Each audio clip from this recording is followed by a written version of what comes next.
Good evening to everybody. In Southeast Asia. It's in the afternoon where I am, which is Berlin. My name is Philipp Godron, and I would like to welcome you dearly to the roundtable organized by Agora Energiewende. Good evening to everybody.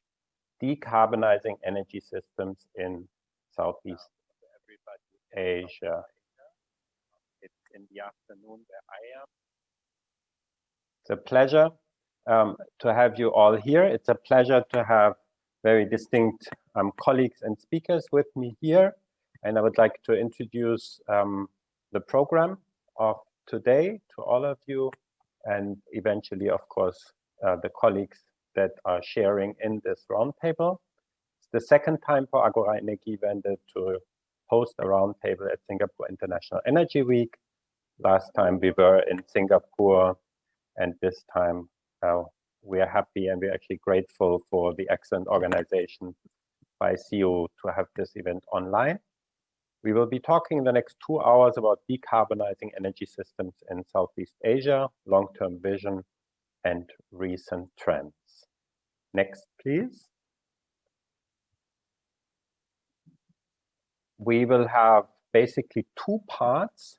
After a brief introduction on my behalf and on behalf of my colleague Simon Roland, we will have a look at energy policy trends in Southeast Asia, in Vietnam, the Philippines, and Thailand, introduced by distinct colleagues and experts from Vietnam, from the Philippines, and from Thailand. We will have ample time to discuss, so I would already now invite all of you to use the online tool to raise your questions, make your comments, and I will try to pick up as many as possible with our speakers. We will then have a second part there where we will look a little bit more long-term, future of energy systems in Southeast Asia, a long-term perspective. We will have Papi Tumiwa from Indonesia present the results of work the colleagues have done on a visionary piece for energy system in Indonesia in 2050. We will invite Tobias Katziela from Siemens to present the technology options for decarbonizing power systems and what is needed to make them marketable. And a colleague of mine at Agora Energiewende, Matthias Deutsch, will look at the trends around hydrogen, which is, of course, much debated these days. Next, please. Very brief introduction into Agora Energiewende. Who are we? We are an independent and non-partisan think tank and policy labs of more than 50 experts by now. We are mainly we have actually a diverse funding structure, but mainly financed by philanthropic foundations. Our vision is a carbon neutral, prosperous global economy by the year 2050. We originate in Germany. We are mainly based in Berlin, but we are, have been expanding in the last 2 years, the last 3 to 4 years, partnerships not only within Europe, but globally. Next, please. Just a brief map where you can see the countries that we are operating in with partners around the globe. Next, and specifically looking at the region that we are, that's the topic of today. We have partners in Vietnam with the Vietnam Energy Transition Institute, the Institute for Climate and Sustainable Cities in Philippines, Energy Research Institute in Thailand, and the Institute for Essential Services Reform in Indonesia. Next, please. Well, all of you who are listening in here will be very well aware of the specific importance and relevance of Southeast Asia, not only today, but even more so in the future.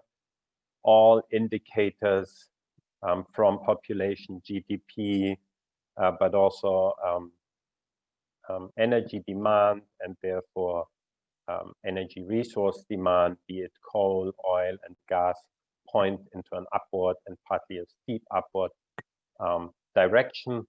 Renewable capacity actually doesn't follow that trend in the overall region yet, and certainly to make sure the carbon footprint of this region will not outpace many others. There is many things to be done. Next. And just to underline that, we have talked about that population growth is there, but even stronger, which is of course very positive, GDP growth projections by the ASEAN Center for Energy are a tripling of GDP in the next 2 decades, and even more so, more than tripling of electricity demand. So that is a bit setting the scene of what this session is about. I have mentioned several of the partners that will share in and discuss with me, and they're actually a partner also in an overarching program that we have initiated together with the GIZ, headed in with the GIZ office in Thailand and many others, which is called the CASE program. And I would like to invite my colleague Simon Roland, who is the program lead for this program, to give a brief introduction into CASE as a framework program for much of the cooperation that is coming in, out of, and into this think tank roundtable. So Simon, the floor is yours. Thank you so much, Philip. Very excited to be here and to first introduce a couple of initiatives which I think it's good to put on the radar of everyone here, and also to listen afterwards to the intervention of our colleagues, part of CASE and beyond. Next slide, please. So first of all, I actually want to present not one initiative, but 2 initiatives, which are strongly interlinked. The first one is the Southeast Asia Energy Transition Partnership, which is an innovative platform which has been created by a number of key institutional donors as well as philanthropists. We have AFD based from the UK, as well as BMU, Canada, IKEA Foundation, and SIEW. All those organizations have created an umbrella structure, a platform, which is currently managed by UNOPS, the ETP, which aim to design and implement specific TA program that will target the region, but also to leverage and coordinate aligned program, which are part of the bigger umbrella structure, in order to accelerate and support the energy transition in Southeast Asia. The focus is clear on renewables, on energy efficiency and sustainable infrastructure, and it also aims to link different process and different funding streams with climate change, energy policy and finance. The focus is on tackling the barriers that we know still exist to accelerate the development of the energy transition. On policy, focusing on institutional planning and implementing capacities, on regulatory frameworks, on investment, with again tackling the regulatory barriers that exist to trigger further public and private investment, as well as more public and private partnership, and eventually to increase the availability of project finance, de-risking instrument, and bankable project. On smart grid, with a technical assistant that will provide really dedicated technical knowledge for grid planning and operation, as well as to prepare the upgrade of the grid for a further share of renewable energies, as well. And finally, on human capital and awareness, with the objective to develop a strong workforce and to foster development of relevant stakeholders as well as the government. Next slide, please. How will this beautiful platform actually work? So you have here a funding stream which is quite clear. We have one structure, the Energy Transition Partnership Platform, and 2 different funding streams. The main one, which comes from what we call the pool funding, will design and develop its own technical assistance project through implementers in the different country and at the regional level. The system is not completely fixed so far, but we anticipate that this will be through call for proposal.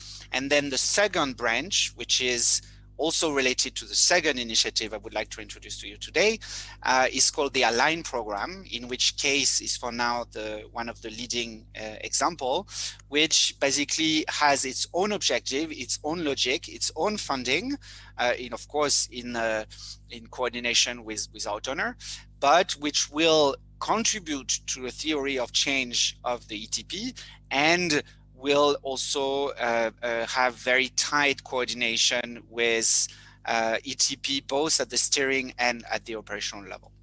Next slide, please. So CASE is actually stands for Clean, Affordable and Secure Energy for Southeast Asia. It is a regional project which is financed by the ICI, the International Climate Initiative of the German Environmental Ministry, BMU, and it is implemented by a whole bunch of different actors, coordinated by GIZ, and implemented at the country level by jointly a GIZ team and a local think tank specialized in energy transition and or climate change, and a lot of whom actually are here today and will be presenting some of their results. We also have the chance to benefit from the expertise of two major international think tank, Agora Energiewende, which is today leading the show, as well as New Climate Institute, which is a German think tank specialized on climate change. Next slide. What is our objective? And why will you hear about us and about the ETP, hopefully, if we do our job well, a lot during the next 4 or 5 years?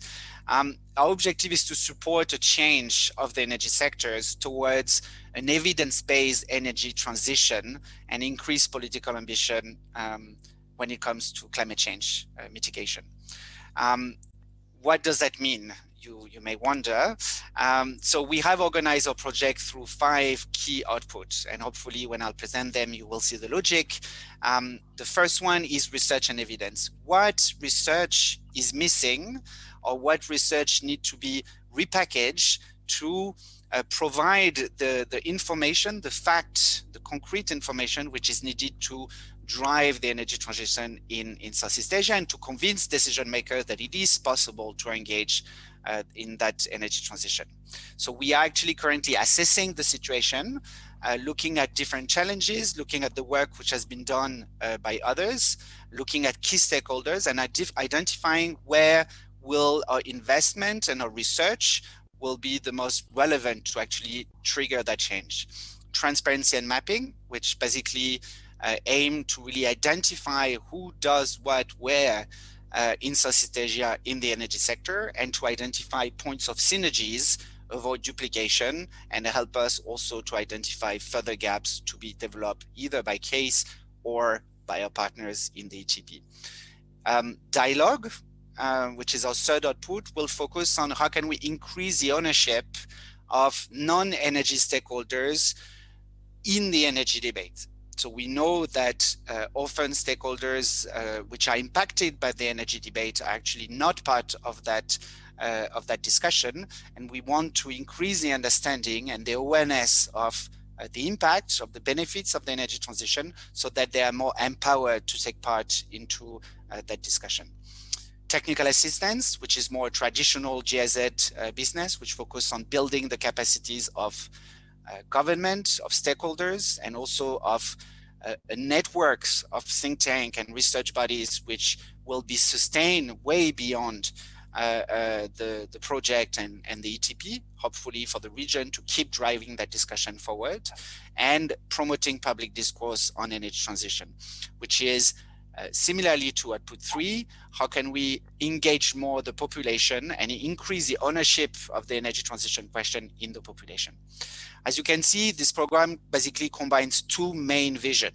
The one of which is more government to government kind of approach that GIZ is accustomed to, which focus on building capacities, on institutional relationship and policy dialogue, and the more think tank oriented approach, which is focusing on evidence-based research, on communication, on dialogue. And we hope that both those approaches together will be really instrumental in driving the discussion. And next slide. That is all for me. I'm really curious about all the discussion that will occur tonight or today for the others. And I really look forward to a very interesting debate. Thank you so much, Philip. Thank you, Simon. And that opens the floor for us to dig into part one, insights from current energy policy and trends in Southeast Asia. I would like to briefly introduce my colleague, Nguyen Ngo, who is the Executive Director of the Vietnam Institute for Energy Transition, in brief, VIET. Ms. Nguyen has more than 25 years of experience in energy system discussions. She has had her education extensively both in Vietnam, but also in several parts of Europe, actually, and has returned to work in Vietnam on the Vietnamese energy transition, first as a consultant advising various international and national institutions in and outside the government, and is presenting to us her views and the views of VIET on the recent partly very positive developments in the Vietnamese renewables sector. Nguyen, the floor is yours for the next 10 minutes. Thank you, Philip. So good day, everyone. My name is Nguyen. I'm from Vietnam Initiative for Energy Transition, a think tank from Vietnam. Today, I will present the overview of Vietnam power system and recent trends in wind energy development in Vietnam. Next. So my presentation will be in two parts. The first, I will talk about the overview of Vietnam power sector, and then the prospects of offshore wind power in Vietnam. Next, please. So as you can see in this figure, the Vietnam power mix is in the transition. In 2018, Vietnam have a total installed capacity is about 48.5 thousand megawatt. But in 2019, the total installed capacity increased rapidly to 54,000 megawatt. Especially, you can see the total installed capacity of solar is increased from 269 megawatt to 4,439 megawatt. That means it's like 16.5 times. Next, please. The power generation system in Vietnam is centralized with turbines, hydropower, and coal power plant in the north, and some small hydropower in the center, and gas power plant in the south. The load demand higher in the north and south, and very less in the center. Vietnam is import electricity from China, Laos, and export around 4,000 megawatt to Cambodia. The core transmission system is 500 kilovolt and for 220 kilovolt. So we have interconnection between with the high loading from the north to the center, and then from center to the south. Next, please. So this figure, you can see the rapidly development of solar energy in Vietnam. In 2019, we have 99 solar power plant. It's equal to 5,000 megawatt, and 56,000 rooftop solar system is equal to 1.5 megawatt. Next, please. So according to the power development plan updated in March 2020, the solar energy plan will be increased up to 9 gigawatt. Next. And it's located mostly in Đắk Lắk, Ninh Thuận, and Bình Thuận province. Next. For the green energy, then we will have we already have 10,000 gigawatt in the power development plan. And next, it's located in Gia Lai, Bến Tre, and Sóc Trăng province. Next, please. So in this map, then you can see the location of the wind and solar farm in Vietnam. Most of them are located in the center and south of Vietnam. But we have a very, as I already said, we have a very low demand in the center. So at the moment, we have some issue with the transmission system. Since the investment on transmission in the center of Vietnam is not really good enough to observe all the solar and wind power plant. Next, please.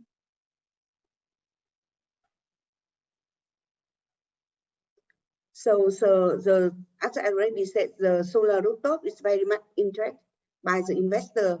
So up to September of 2020, Vietnam have a 56,000 system, and especially you can see it's rapidly increased from the May of 2020 up to September of 2020, because we have a very good feed-in tariff.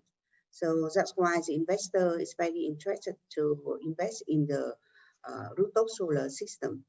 Next, please.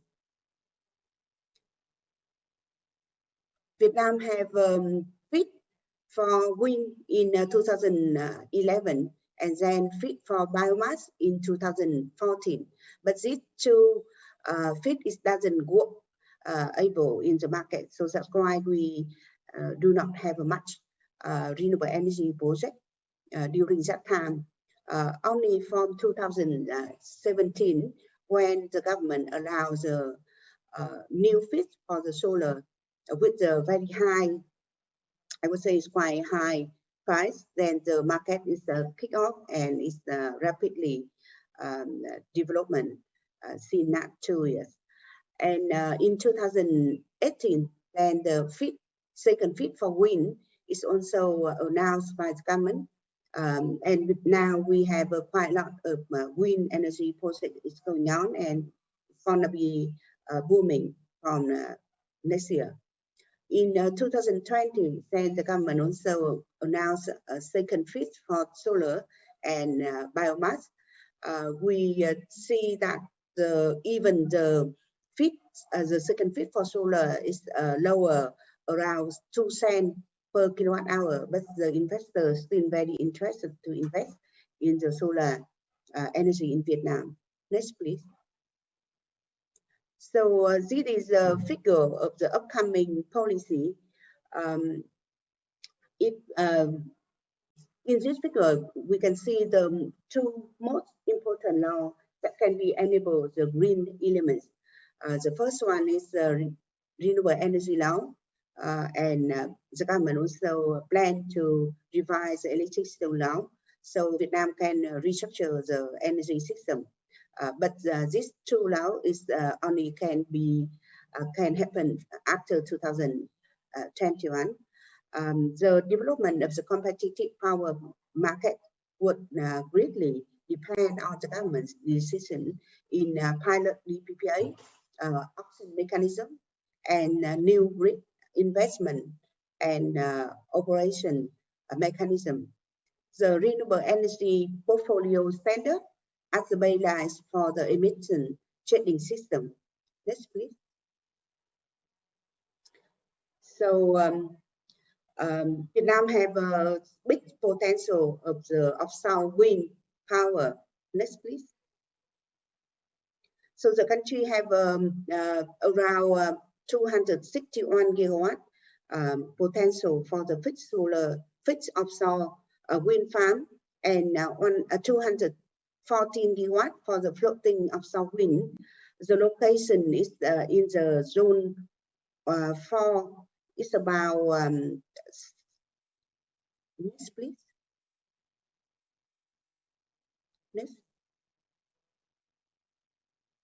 Next, please.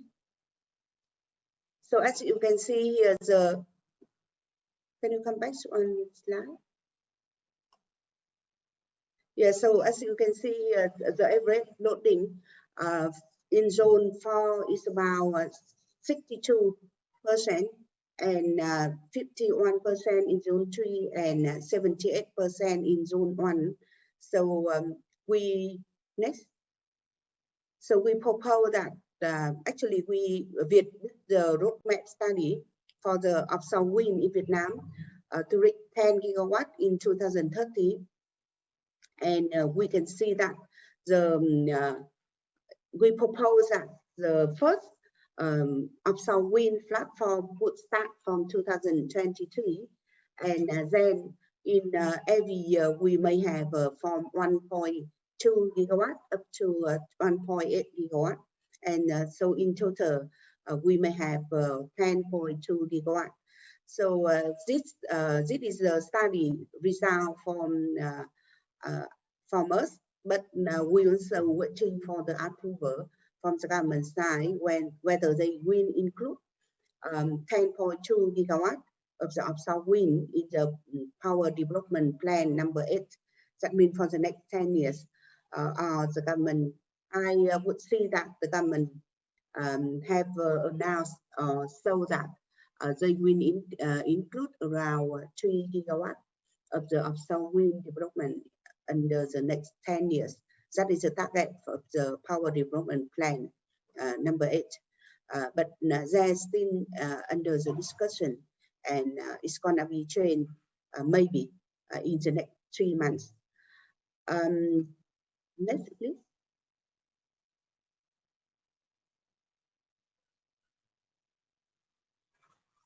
Yes, so the development of offshore wind in Vietnam, we also have some constraints, for example, for the environment. Then we may have some, we have to study and recognize the protected area, the vulnerable marine space, and areas that's for the birds and bats.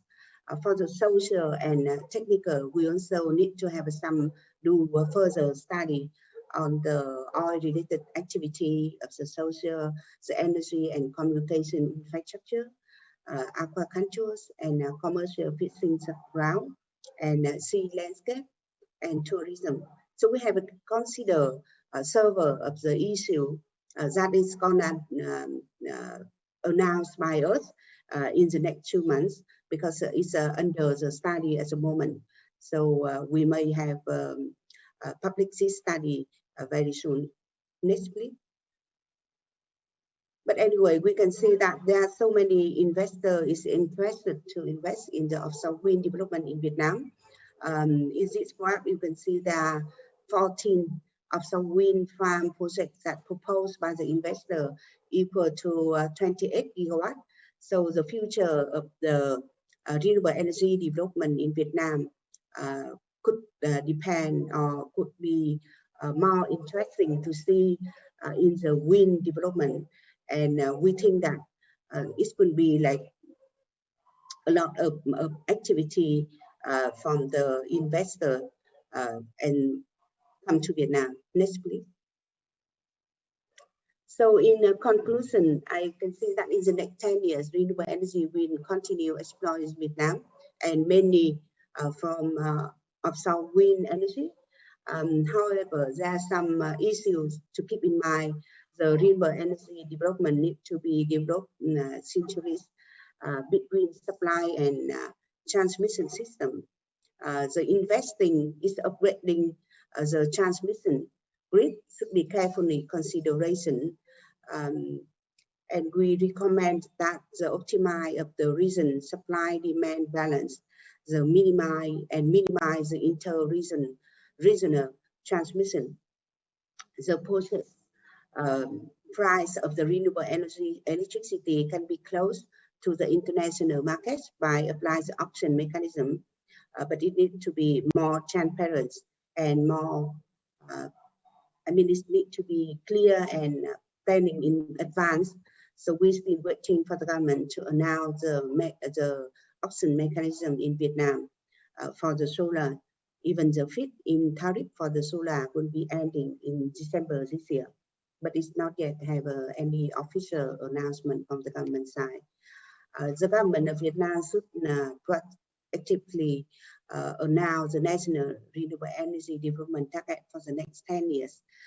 So the markets need the specific signal from domestic supply supporting industries, and it could be increased job opportunity for the Vietnamese people and create the real value for the process of energy transition for Vietnam. So next.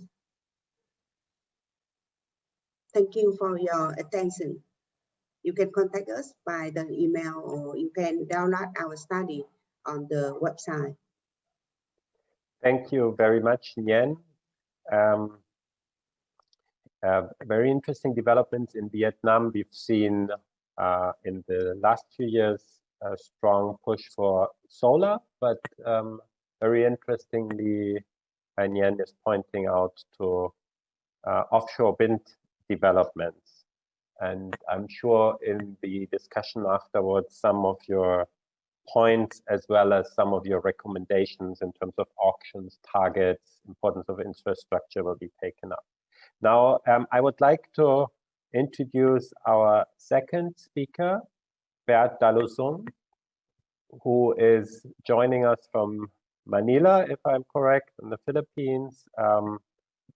Alberto has over 30 years experience in the energy sector with a particular focus on renewables development, national energy planning. He has been director for energy planning in what is now the Department of Energy, and he is joining us in his function as energy transition advisor for the Institute for Climate and Sustainable Cities. And Alberto will talk about recent development in the Philippines electricity markets, especially in this year, and what they mean for future development, future sustainable development in the Philippines. Alberto, the floor is yours for the next 10 minutes. Thank you very much. Thank you very much, Philip. I'm pleased to report on the Philippines plans for the new normal, as we call it. Next slide, please. You know, there was a time when we had a national power corporation which had a monopoly of generation and transmission. It had financial difficulties, and we reorganized our system to have a competitive power market with real-time transactions based on economic dispatch of mostly private power plants under our wholesale electricity spot market, or WESM. Philippines does not subsidize power generation. We are an archipelago, and that means that our islands have to be interconnected via submarine cable. Luzon is the main island in the north. Visayas is a group of islands, interconnected islands in the middle of our country, and Mindanao is the big island in the south. Today, Luzon and Visayas are interconnected, but we plan to interconnect Visayas with Mindanao by the end of this year. In the Philippine power sector, all new power plants shall be operated by the private sector. Decisions will be made by the private sector. Even our distribution utilities are privately owned, either by corporations or by consumers through rural electric cooperatives. Next slide, please. The Philippines has three main island groups: Luzon, Visayas, and Mindanao. Luzon by far is the biggest, accounting for over 70% of generation. Coal is our dominant fuel for power plants. I present it here in monthly gigawatt hours or terawatt hours because I'd like to show that coal-fired power plants in the Philippines do not really operate as pure baseload power plants. Look at the differences across the months for Luzon. That's about 50% difference between the highest and the lowest. In Visayas, a higher difference of about 80% difference. Mindanao, about 30%. If you look at the months of highest consumption, April, May, and June, these are months where solar is an ideal resource, particularly for Luzon, because the peak of the Luzon grid is in the noontime and solar irradiation is high. In Visayas and Mindanao, the peak occurs in the evening. I'd also like to point out that depending on the grid, in Luzon, the primary alternative to coal is gas. In Visayas, it's geothermal, and in Mindanao, it is hydro, pointing us to the direction on which resources probably we can tap for this transition. Next slide, please. I'd like to show what happened. Well, during the year before the pandemic hit us, essentially March of this year. So before that, we had very high prices. In fact, the average generator-weighted average price was over 4 pesos. And here I'm showing you in orange the hourly demand from our WESM, and in green the prices. You note that prices prior to the pandemic were very high, but when the pandemic hit, and you see, next slide please, this huge drop, 3,000 megawatt just drop in demand. Prices fell during I would look at a month period. And next slide please. But as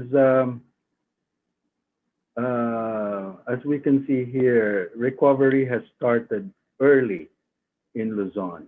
And we're seeing that prices have also begun to increase. Next slide, please. So what are the government's plans? Currently, we have renewables only accounting for 21% of our generation. We have a Renewable Energy Act in 2008. At that time, renewables accounted for about 34%. Since then, it has declined. So the mechanisms on the right are what we're doing to address this. First, one grid interconnecting Visayas to Mindanao and strengthening the grid, because we have a lot of solar, for example, in one of our islands. It is curtailed because of lack of transmission capacity. So there is a transmission development program ongoing to address all such weaknesses in the grid. Number two, we are enhancing our WESM design to have 5-minute trading intervals to better capture the generation profiles of wind and solar. Also, we will implement full economic dispatch. Today, the first to dispatch in our grid is the minimum stable loading of our baseload power plant. That goes away by December 2020. We also have, as a plan of the Department of Energy, green energy auctions. Initially, we're looking at 2,000 megawatts to support the compliance of our distribution utilities with our renewable portfolio standards. We are committed to a 1% annual increase in renewable energy procurement until a 35% share is reached. 35% being close to the original level of renewable energy when we had our Renewable Energy Act in 2008. And more competitive power procurement.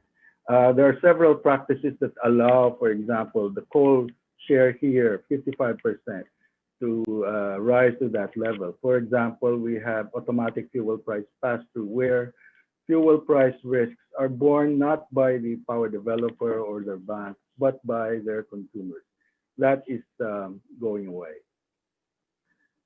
Next slide, please.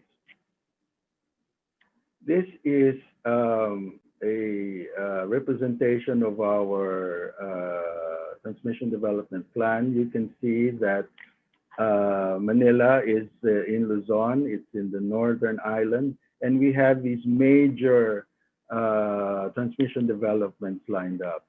Now, Luzon and Visayas are interconnected, but, and I'm pointing to number 6, the Mindanao-Visayas interconnection project, that is scheduled to be operational by the end of this year. It's also important to note the Cebu-Negros Panay 230 kV backbone, number 5, because that will address current transmission constraints in the Cebu-Negros Panay grid. Next slide, please. We have a renewable portfolio standard, like our colleague from Vietnam has mentioned in her presentation. In our case, we have a government committed to 1% incremental renewable portfolio standard for all mandated stakeholders.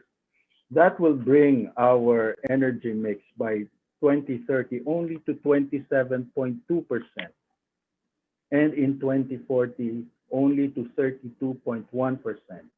So at the National Renewable Energy Board, we have identified the requirement that we have to increase RPS to 2.52% starting 2023. By doing so, we can have renewable energy back to 37.3% by 2030 and over 55% by 2040.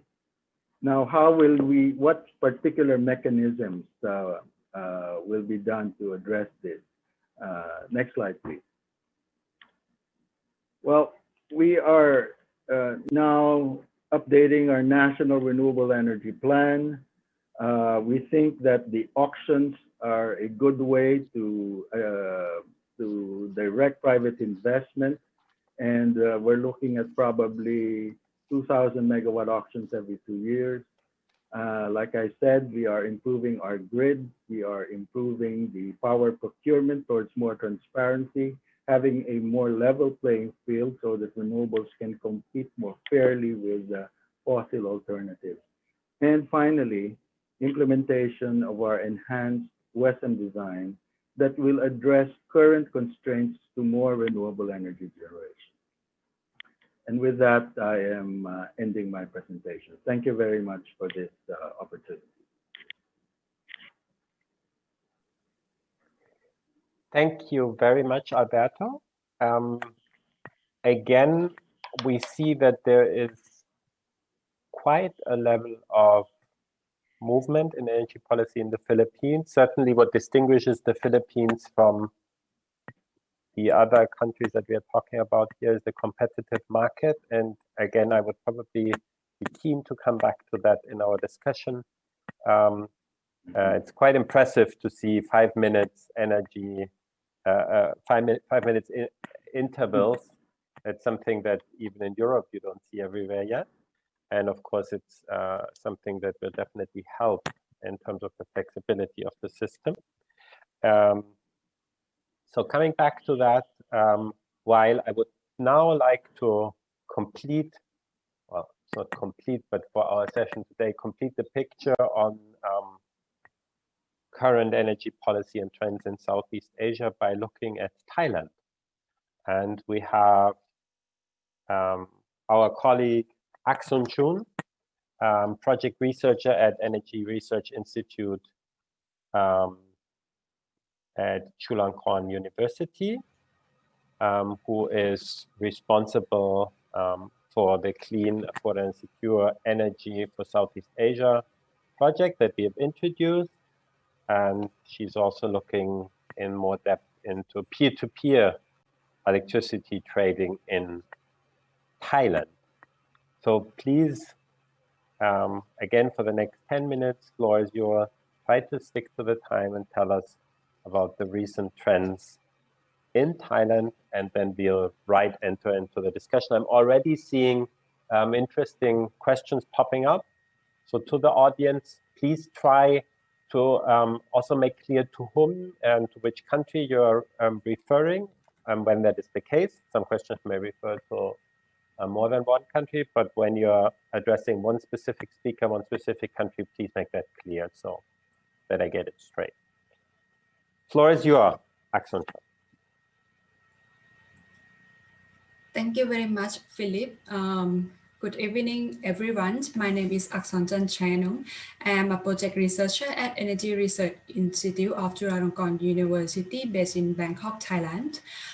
Today, I'm pleased to present in a topic of rooftop solar trends and policy implication in Thailand. Next slide, please. And here is the outline of my presentation.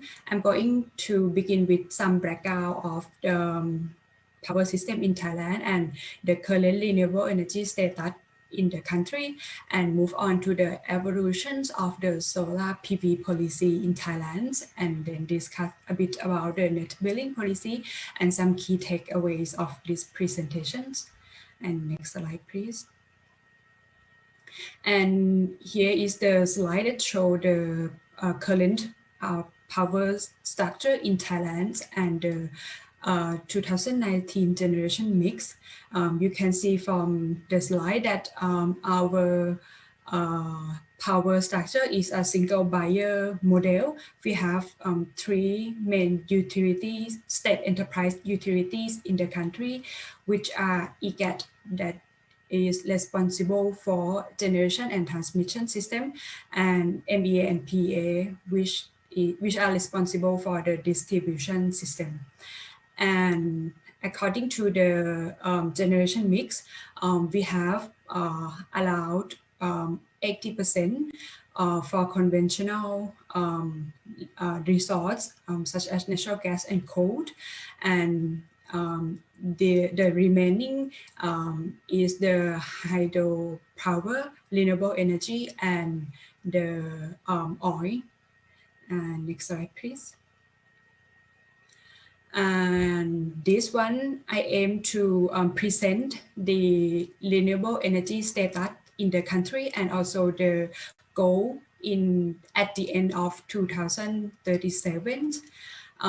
You can see from the figure that currently we have the highest installed capacity of renewable energy is hydro, and followed by solar, biomass, and wind. But in the end of the alternative energy development plan of the country, solar rooftop will be the main future. We aim for 10,000 megawatt rooftop PV at the end of the plan, and also another 3,000 megawatt of the hydro floating solar hybrid. And next slide, please. And here is the evolutions of solar PV policy in the country. We start supporting the solar investment in 2006 with the adder scheme, allow 8 baht per kilowatt hour or allow 0.25 USD per kilowatt hour. And we have revised the adder rate one time in 2009. And with this period, we have the status of allow 1,500 megawatt installed capacity, which is quite good and which is the highest one in the history of Thailand. And the second period, we moved from adder to feed-in tariff scheme. The feed-in tariff scheme was introduced first time in 2013, and then the rate was revised again in 2015. The rate is a bit lower than adder, and the status of this during the feed-in tariff scheme is around 1,200 megawatt. And after that, in 2016, the government tried to introduce the new kind of policy, not only focusing on buying the renewable I mean, buying the solar back to the grid, but they tend to encourage people to install solar PV to self-consume in their, for example, in the household, and then the excess generation can be sent back to the grid. And during the first time of this pilot project, the government did not pay anything to that excess generations. So this is one of the reasons that why the pilot project is not that successful, because due to the low incentives. And then in 2019, the government introduced the buyback rate of that self-consumption scheme. But again, the buyback rate is not much attractive. It's around 5 cents per kilowatt hour. And as a result, the current status of the self-consumption period is relatively low when compared to the other feed-in tariff scheme. And one thing that I like to mention in this presentation is in the country, there is also an interest of the interest and the discussion of the prosumer market and how prosumer can produce electricity and then exchange to other prosumer. For example, is the peer-to-peer energy trading, but this is under study with the relevant stakeholder that how it can be ready for Thailand in the future. And next slide, please. And here, as I mentioned before, that currently Thailand adopt the self-consumption scheme with the specific amount of buyback rate of the excess generations. But prior to that, we have a lot of discussions about how to choose the policy to support rooftop PV. And one of the discussion is the difference and the difference between net metering and net billing scheme. And ERI has done few works under this theme, and this is the one of the work that we have done. First, I would like to briefly introduce the definition of net metering and net billing first. Net metering basically mean that people self-consume their PV generation, and then the excess generation can be sent back to the grid and will be compensated at the retail price as a physical unit. But for net billing, the buyback rate can be set to be any rates. For example, the below wholesale market, or even equal to or more than retail price. And in this study, we try to analyze bill saving of rooftop PV customer in various scale, for example, residential, commercial, and industrial. And we come up to the conclusion that we recommend the net billing scheme because of two reasons. The first one is net billing give the reasonable level of economic feasibility. You can see from the figure, the net billing is the blue part one. It can give allow 0.00 to 0.11 USD per kilowatt hour. However, the bill saving of net billing is still lower than the net metering, but at the appropriate PV site, you can get quite amount the same of the economic feasibility. So that's why net billing can be one of the policy for supporting solar in the country. And the second reason that we recommend this policy is because of the stakeholder concern on the grid injections. And you can see from the figure that when you increase PV sites, the bill saving of net billing will decrease. So that will encourage people to install PV only for their own use, and the export rate will be reduced automatically. And next slide, please. And here is some key takes away from the presentation. As I mentioned before, the government planned on installing for more than 10 gigawatt solar PV by the end of 2037. And to reach the goal, the appropriate level of incentive should be in place. And we see that for the current buyback rate, it is not much attractive to the customer. And therefore, the government should provide the appropriate level of buyback rate, so it can be agreeable with all relevant stakeholders. And lastly, other flexibility approach, for example, battery or demand response should be in place as well to address the grid mitigation issues. And I think the next one is the last one. And yeah, next slide, please. Yeah, and thank you very much for your intention, and I'm very happy to take any questions. And here are the two studies done by ERI that I have mentioned in case any one of you would like to take a quick look. Thank you very much. Thank you very much, Akson-chan.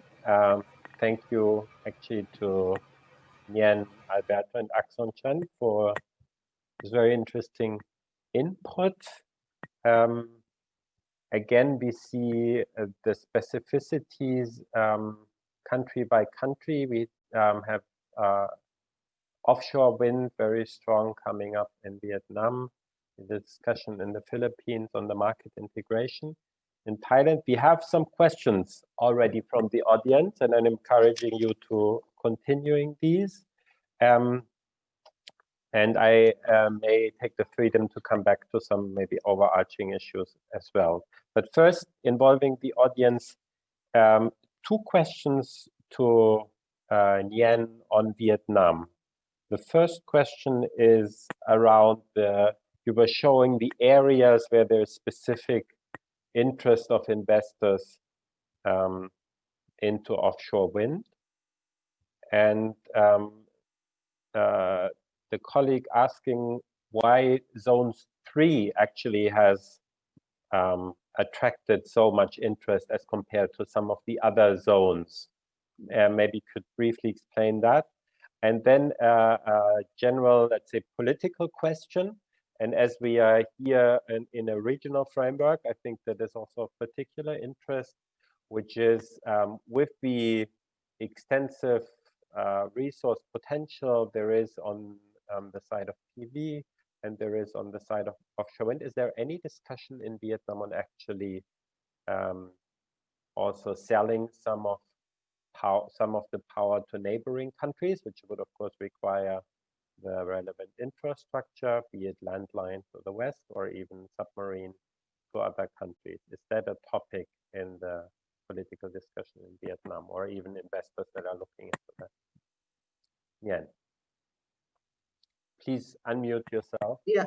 So for the first question regarding the offshore wind interest from the investor. So actually, the Zone 3 have a more attractive the investor compared to the other zone, because the water level in this area is lower than the Zone 3, 4 or Zone 1, and especially for the Zone 1, even the potential is much higher. But they also have some kind of like I would say it also depend on the local government, because the local government in the center of Vietnam, they are more active and they are more welcome to the investor compared to the other area. Technically, the level of the water and it's also for the Zone 3 is more far away to the marine protected area. So that's why it's more safe when the investor invest in the zone 3. And the other question is related to the export of the renewable energy to the other countries. So actually, from Vietnam, we have transmission to China and to Cambodia or Laos, but that kind of transmission is only used for the import electricity. We are not yet have any agreement with the other countries like China or Laos to export the electricity to these two countries. So I think the government is gonna have discuss or agreement with Laos to have two ways, that mean like export and import electricity, but it need to have further political activity and discussion between two countries. So it's on the way, but not yet have any agreement on that on the table at the moment. Thank you. And indeed, I mean, that is certainly an issue with variable renewables, where even if on a, let's say, annual average, Vietnam would be in need of power and rather be importing, of course, the balancing effect of transmission lines has been proven as a very helpful element of integrating renewables, and is certainly something that could be helpful in thinking about the Yes. hydro in Laos, for example. Yes. It's Right. something that one would think of at least. Thank you. Yeah, right. Looking to the Philippines and some of the questions that have come up here, Alberto, you have addressed the introduction of the competitive wholesale market, and there was a specific question on the 5-minute trading intervals. The question was around what were the key drivers, why this was introduced, and what's the hope of the government or the bodies that what will this benefit? And second one, again, around the infrastructure, the transmission infrastructure, which is you were introducing what we just discussed, actually, even within the country, connecting islands to import-export balance.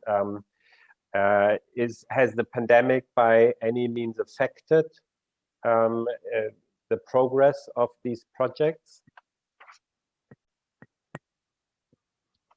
Yes. On the first question, Philip, you know, if I analyze the data on our load, it's very variable, and I guess this is one reason why we're aiming for 5-minute trading intervals. Our load is very variable, and we'd like to optimize dispatch at shorter intervals. Also, if you look at the RTS, the results of our own simulation, we're seeing that we need less base load and more flexible generation. And that just goes hand in hand with the 5-minute trading interval. Our government, the Department of Energy, just announced like yesterday or 2 days ago, a moratorium on new power plants using coal. Again, because coal is not as flexible as gas, we need flexible generation. There was a third question, which is sort of related to this, on nuclear. And I'd like to say that when we were doing at the National Renewable Energy Board, when we were doing the simulation, nuclear was included. But our simulation software did not choose it because it cannot compete with gas. The gas assumptions that we included in the model based on the best estimate that we have. And this is a technical working group composed of people from the DOE and the industry. So yeah, looking at our systems, we think that 5-minute trading intervals will help a lot. That's why I point to the need for that as a way for getting more renewables into our grid. And no, we don't need base load in the Philippines as much as we do flexible generation. Thank you. Very candid and clear statements. Oh, you have a second question on pandemic effect on transmission lines? Yes, please. Yes, has been delayed. I don't think it will be delayed by, over a year, a few months, but yes, we're seeing delays. Aksanchon, on Thailand, you have laid out the relevance of rooftop solar and differences between net metering and net billing schemes. There's a question on top of that, which is, are there any plans for a new feed-in tariff in Thailand? And if so, from your experience, what would be roughly the level of feed-in tariff required to make this a more attractive option than it has been partly in the past? Yeah, thank you for the question, Phillips. Actually, based on the current situations, I think that for the rooftop PV, the country now moved from the feed-in tariff to the self-consumption scheme. So from now, it would be mainly focused on the self-consumption scheme. But the thing that can be discussed in the future is the amount that the utility or the government will pay to the customer when they have the excess generation. That one can be discussed. I mean, that buyback rate can be discussed in the future. But in terms of FIT, apart from the current FIT that already have in contact, I don't think that it's gonna move to that scheme again, because the government try to focus more on the self-consumption for the household scale, for example. And for the sufficient level, as I mentioned in the presentations, the current export rate is relatively low when compared to feed-in tariff or adder. So that's why the household, the residential scale, that it is not attractive for them. And the rate that I have mentioned, 1.7 allowed that baht per kilowatt hour is much below than the retail rate. That's why they are not that much attractive with this kind of rate. Yeah. And thank you. That's it. Now, there is one more question to Simon, as he was introducing internationally funded and also German government funded programs, that I would take as the last one before we move on. And in between, allow me to have one more question to the three speakers. We have been talking about PV with a particular focus on rooftop PV. We've been talking about wind with a particular focus on offshore wind. And while in terms of size, investment, framework, they're very, very different. What to me they seem to have in common is that they answer a challenge that we see in Southeast Asia, which is the limitation of land. Very densely populated areas. Rooftop PV covers land that's already being utilized, and offshore wind goes outside of the land to off the shores. So if any of you or all of you, a very short statement, is that a major topic, the availability of land? Are these strategic decisions to focus on rooftop PV and offshore wind? And what about the whole idea of floating? Floating solar has been something that has been discussed also at SIEW for several years. Are there projects, larger projects of floating solar, or discussions around that? So land availability, floating, specifically looking at where you can avoid utilizing a lot of land. Very brief statements. So, Philip, if I may, in the Philippines, we've looked at rooftop solar. We think that there could be today potentially 1 gigawatt of rooftop solar in the Philippines. In our National Renewable Energy Plan, we are planning for something like 160 megawatts of rooftop solar annually. We've had developers on offshore wind present to the National Renewable Energy Board. Personally, I'm aware of gigawatt scale floating solar. So yes, on all of those technologies. Not quite as big as our neighbors in Southeast Asia, but Philippines were moving to make use of all of those. Thank you. Thank you. Na, anything to add on your behalf?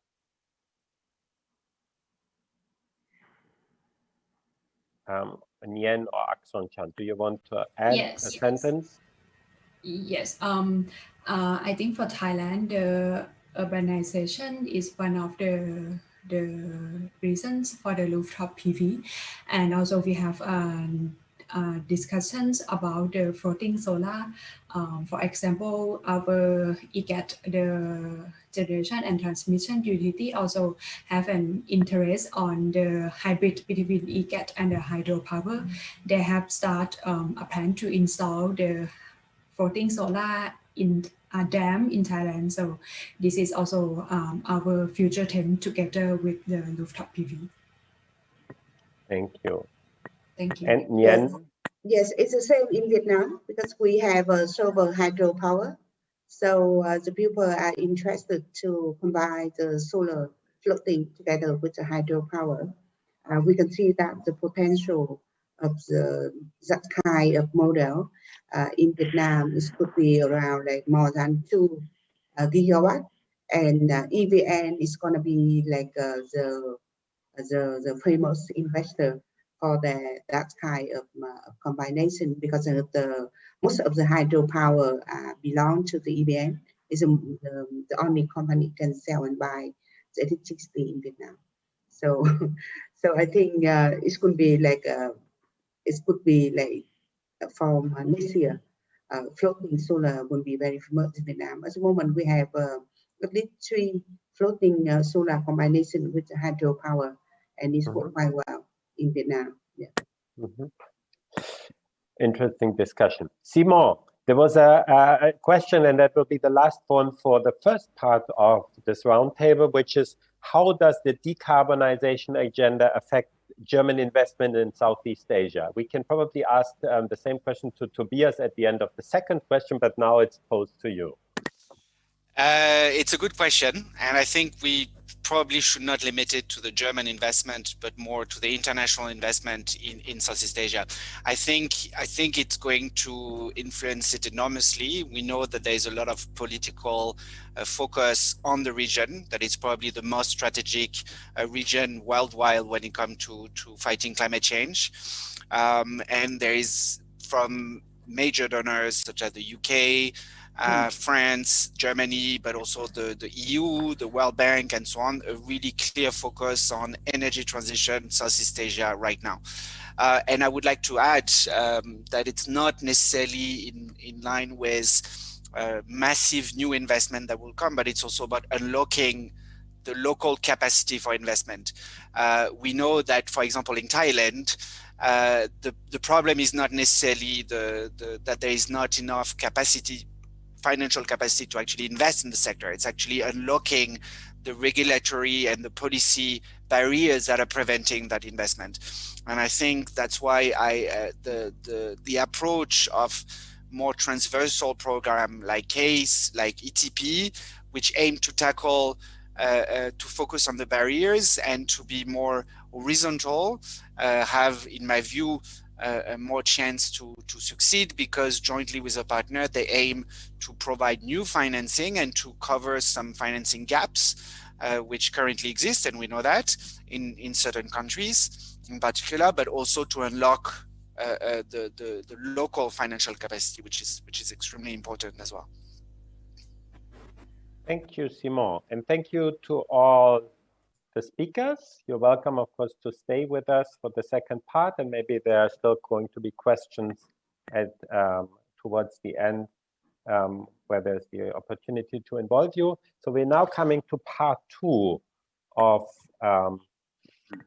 our session, the future of energy systems in Southeast Asia. Well, everything is future that we are looking forward to from today, but here we are really taking a step further into the vision and the technologies that really help us to decarbonize not only power systems, but energy systems globally and of course also in Southeast Asia.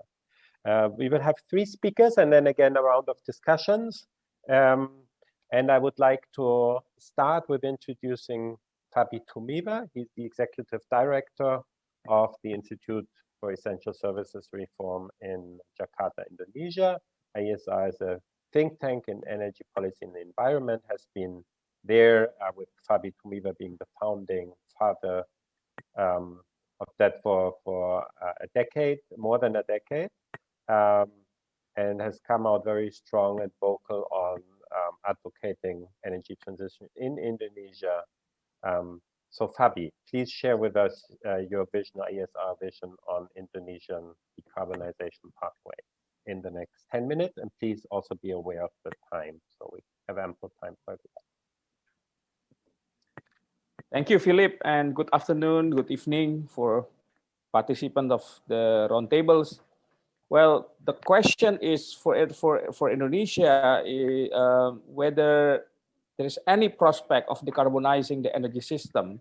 Well, the short answer is yes. And from legal and policy perspective, Indonesia has ratified Paris Agreement in 2016. It has we put a pledge on the emission reduction, and it's reflected in our nationally determined contribution. And as a consequences to that, Indonesia implicitly agreed on meeting Paris Agreement target, both on limiting the global temperature below 2 degrees and reaching net zero emission by the mid of this century. The second reason also that we have also witnessed the technology development very fast in the last decade, and what it seems difficult in terms of power system flexibility, in integrating variable renewable energy into the system that we encountered decade ago. Now it is more possible, and as renewable energy technology and storage become more cost competitive to the conventional energy technology, it changed the economics of the system, of course. Next slide, please. However, decarbonization means changing the energy system and from fossil fuel infrastructure to the clean energy and deliver zero emission. Well, in Indonesia context, and I think similar to many countries in the world, it requires political commitment, not just today, but to continue to achieve this goal in the long term.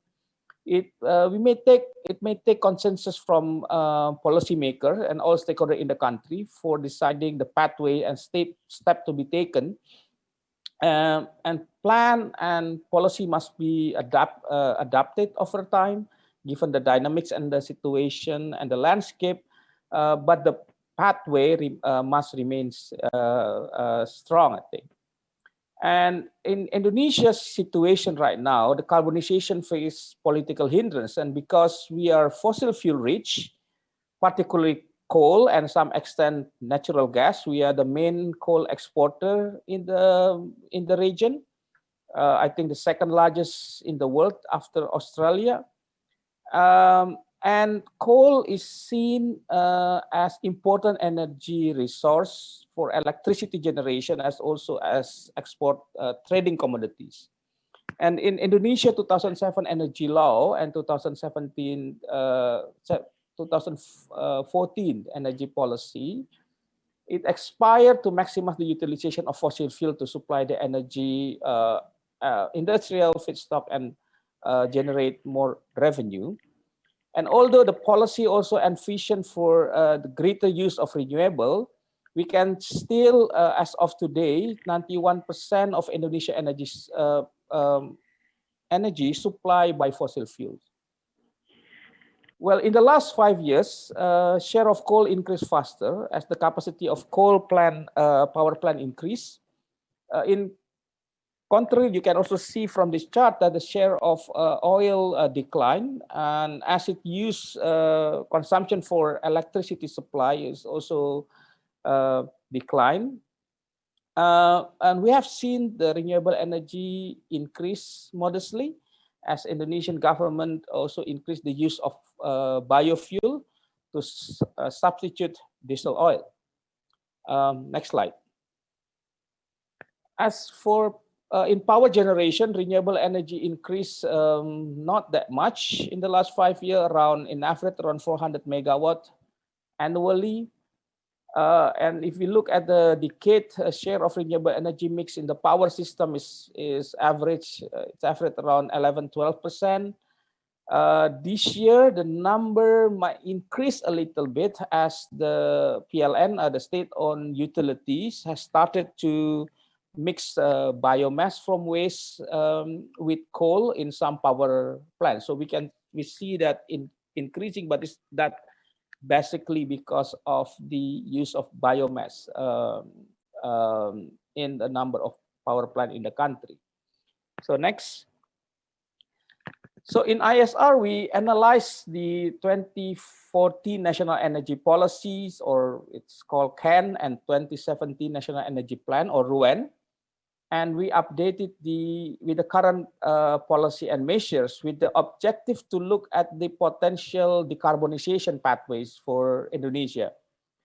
As in 2019 is the second term of our current president, Joko Widodo, the government focus on the energy sector is actually to increase the utilization of bioenergy from biofuel, from palm oil, and also biomass waste as a feedstock for fuel blending in the coal power plant. So that's one of the main government policy that currently are taking place.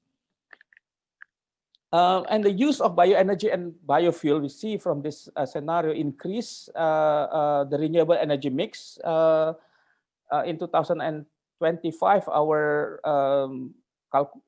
model shows that it could increase like 15 to 16% from current level of 9%. However, if we looking back at the national energy policy target, which is 23% by 2025, this number is still lower than that target.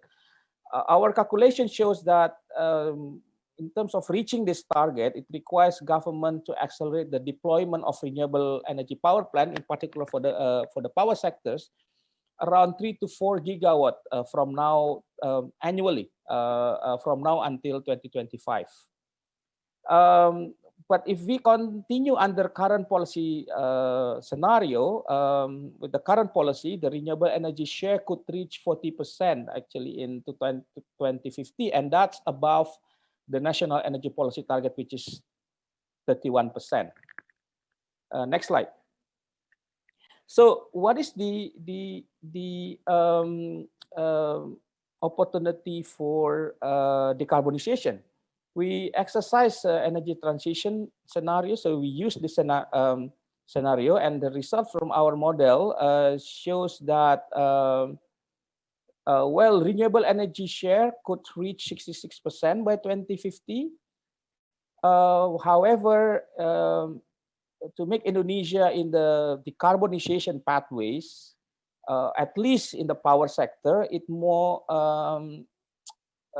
it has to address the existing coal capacity, because Indonesia has built a number of quite extensive coal in the past 10 years. It's around 30 gigawatt, and there's a quite significant number until 2030.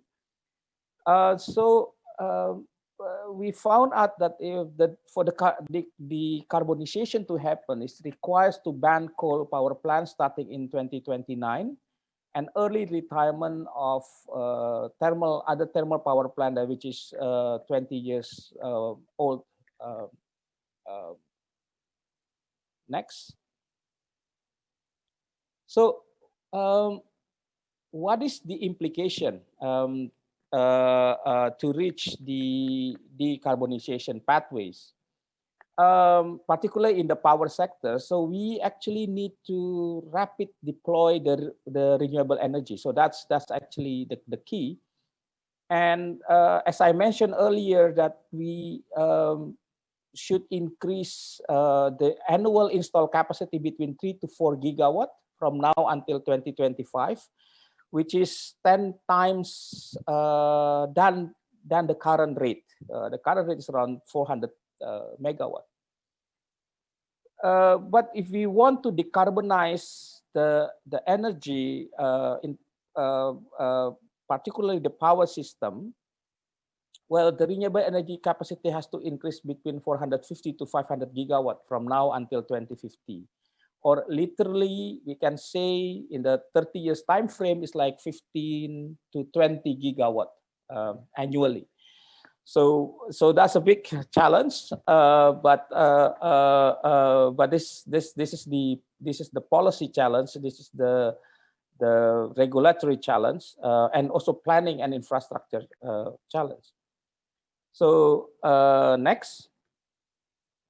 So the critical phase is actually in the next 10 years, as renewable energy has to be deployed at a large scale and also faster to reach the significant level, I think, and then it could take off more than, like as mentioned, like more than 15 gigawatt annually.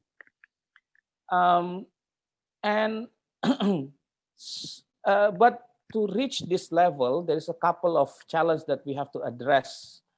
The first is how to align decarbonization into the overall plan and sectoral plan, of course, in the power, transport, and in industry. We know that in the transport sector, some studies shows also that the electrification of transport could be the key of the decarbonization. So including into that plan right now is still the challenge, because at the same time, the government also has focused to use biofuels.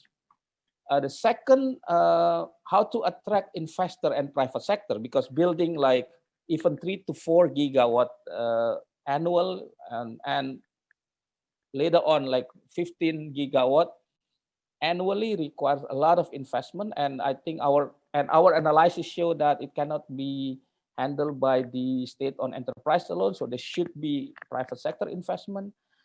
And the third one is, of course, how the government build and strengthen its national capacity, so it's able to plan accordingly across the sectors, develop bankable project pipeline, building supporting infrastructures, including the enabling condition. And this, I think we have like hundreds type of project that you need to streamline permit and license, and also streamlining power purchase agreement process with the state-owned utility, because until now there is no plan actually to reform or to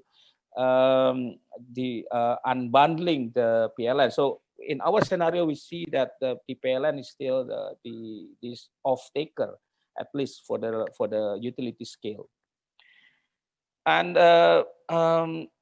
as our scenario indicated that the decarbonization require coal phase out, this is a tough decision to abandon all plan to build new coal in the near future, and also to avoid kind of introduce clean coal technology or CCS, which is currently seen as technology fixed to maintain coal infrastructure. At the same time, we deal with the greenhouse gas emission. This may require hard and firm decision by Indonesia policymaker really soon.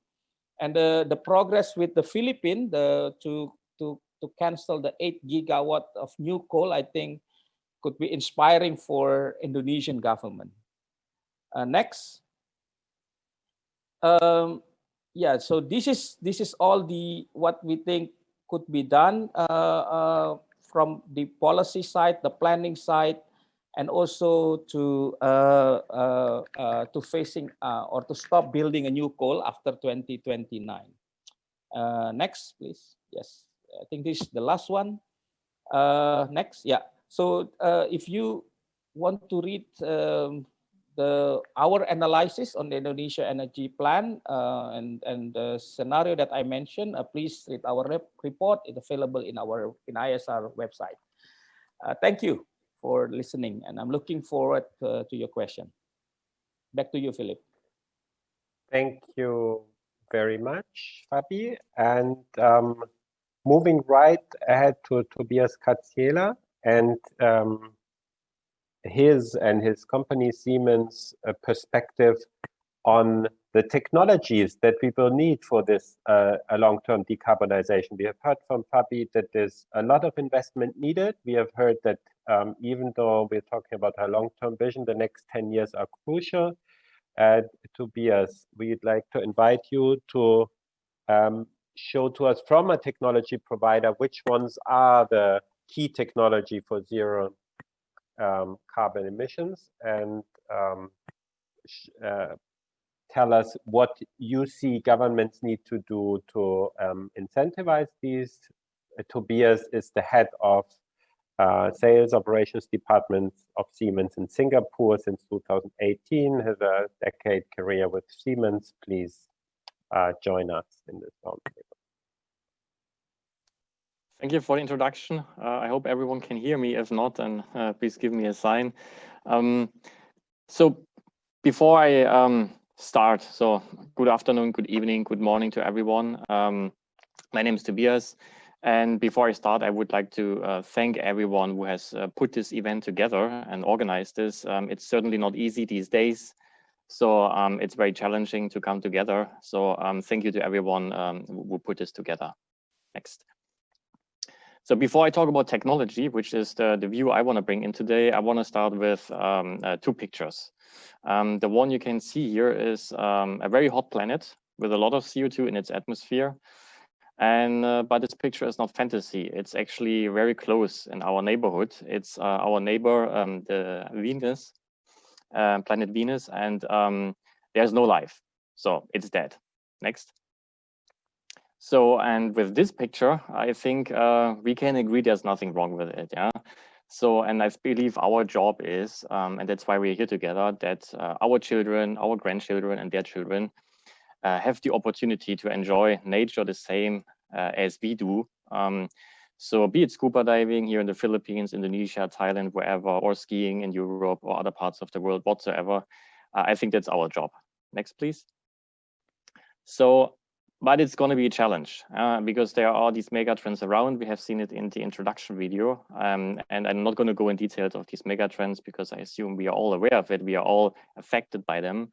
So my message here on this slide is that every stakeholder can and should contribute to solve these issues, including us individuals. That's me, that's you, and it's not just up to governments and businesses. Yeah?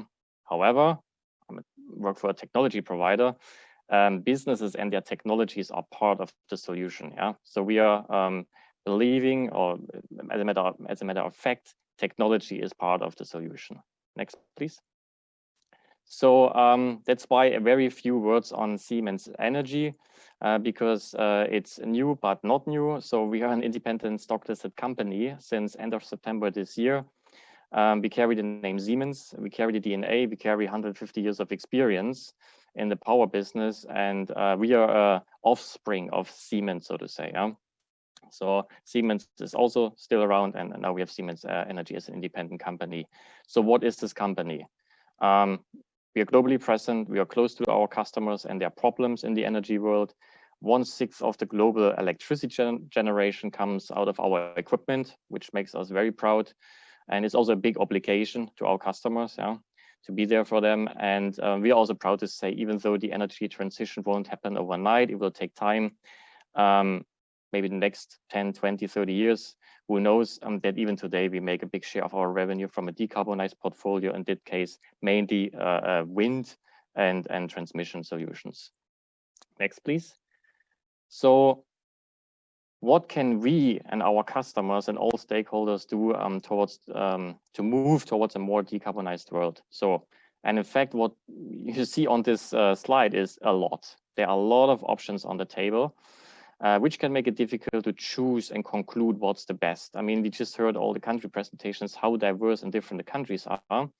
So what I sometimes say, what you see here is a food menu. And however, not everyone has the same diet, and ASEAN is a very diverse region. So obviously there is no one-size-fits-all solution. So, and to get a bit rid of complexity out of what's on the table, I would like to think in three categories.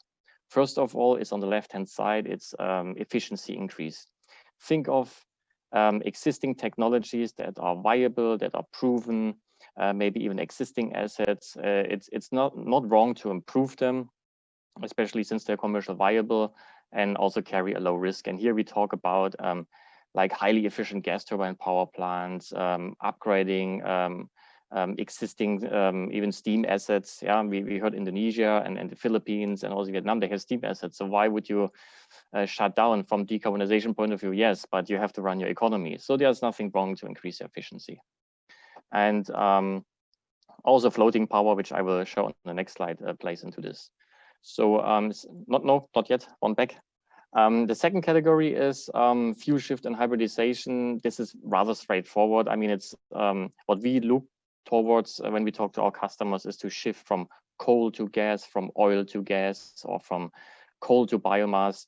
I mean, just to reduce the carbon content in the fuel that are applied. But when we talk about hybrids, we talk also about coupling PV with battery, with gas turbines or wind turbines whatsoever. So basically putting existing technologies and new technologies together. Now on the right-hand side, this is the difficult part. It's called deep decarbonization. Here we talk about renewables and we talk about hydrogen. Now it's a buzzword. You don't get around this at the time being. And I think the next presentation will go in more detail. To cut it really short, when we talk about deep decarbonization, we talk about technologies like electrolyzers to produce hydrogen from renewable energy, from renewable electrons, excess energy. So we have green hydrogen, and this green hydrogen can then go into the transport sector. We heard Indonesia, how do we decarbonize the transport sector? Very difficult. It can go into the industry sector. It can go or stay in the power sector. So basically hydrogen would become the glue of the energy world. Today it's oil and gas, in the future it could be hydrogen. That's the idea of deep decarbonization. And technologies that play in this case are, as I mentioned, electrolyzers, are wind, solar, but also thermal storage. There are different technologies, different concretes you can use, and so on. On this end, I have to say commercial viability is very challenging because it's new technologies. So it's more or less in its infancy when we talk about sector coupling or power to X. Next, please. So now back a bit to ASEAN, because hydrogen is not that big topic yet, not at least across the region. So where I believe what could be of relevance for the next couple of years is, for example, floating power. Just to give an example on the left, from ASEAN for the world, we deliver a floating power plant to the Caribbean together with our partner here in Singapore, ST Engineering. And it's a great example how you can increase efficiency. The existing asset was removed. We put in our new asset together with our partner, including a battery storage. So it's even a hybrid plant. It's a plug and play solution. You get highest quality from Singapore. You can deploy it in any area where land is scarce, be it cities, or where it's difficult to deploy, maybe the land or the soil risk is really high, you can deploy floating power. I think that could be an interesting topic for the Philippines and also for Indonesia, for example. On the right-hand side, it's basically just a repetition of what Vietnam has shown us earlier. So I'm not going to go into details, but here the message is things have to work together. So what we have done in Vietnam is we converted existing assets from oil to gas, cutting emissions by 50%, the CO2 emissions. We helped to bring PV to the grid. We helped to bring wind on the grid and to improve the transmission capabilities of the grid, because just adding renewables doesn't solve your problems. There's much more that come with the renewables, as we heard earlier, the intermittency, for example. Next, please. So now we can ask, now, why don't we do it? Why don't we solve all the problems if technology is there? Just here on the slide, it was very interesting when I prepared for this presentation to see that technologies have long been around, but they need an ecosystem, to really flourish. And for example, imagine your smartphone without internet, without 3G, without video streaming, without music streaming, without all these things. It would be useless. Let's put it this way, or would be a normal handphone. So key issue is these technologies have to be put into an ecosystem where you can make money, because businesses in the end have to be profitable. So these technologies alone won't solve the issue. We heard it earlier. Even financing might not be the issue, but the regulation around more in the system. Next, please. So, and that lets me already come to the conclusion is, it's not that I recommend the governments what to do. You have all very specific issues, and I cannot cover all these issues here. But when you draft your policies, what you could think of is electrification of your economy. The power sector is easy to decarbonize. You can add renewables. The transport sector is not easy to decarbonize. So if you like the petrol, you go to a gas station, it's still full of carbon. So if you electrify your transport sector and you can fuel it with renewables from the power sector, then you can decarbonize your power sector. So that's one way. It's a long shot, it's a long way, but think of electrifying your economy wherever it makes sense. Second is, on the right-hand side, cost and value. Looking at the LCOE, the cost of generation for renewables is fine, and they are competitive nowadays. But cost of integration has to be considered. We saw that in Vietnam, they have to add transmission lines, and they do that because, I mean, you have to have, first of all, to integrate the new technology in the existing system, the grid. And then you also have to develop the grid further. You cannot just stop investing in the grid after adding renewables. So you have to continue. So here, capacity mechanisms are critical, that you have firm capacity when renewables are not available. And you also have to reward highly efficient low carbon applications like combined heat and power. And Thailand is a very good example with the SPP program. It's a very successful program to encourage CHP, which is in the end is fuel efficiency, 90% fuel efficiency, nothing wrong with it. And on the bottom, I labeled under competition of technologies. Here, I do not pledge for complete deregulation in all aspects and everywhere. But what I would like to say is it's competition of technologies where there are certain rules, like in sports. You have two teams competing and there's a set of rules. That should be the way to go, because if you bet on a certain technology, technology evolves very quickly.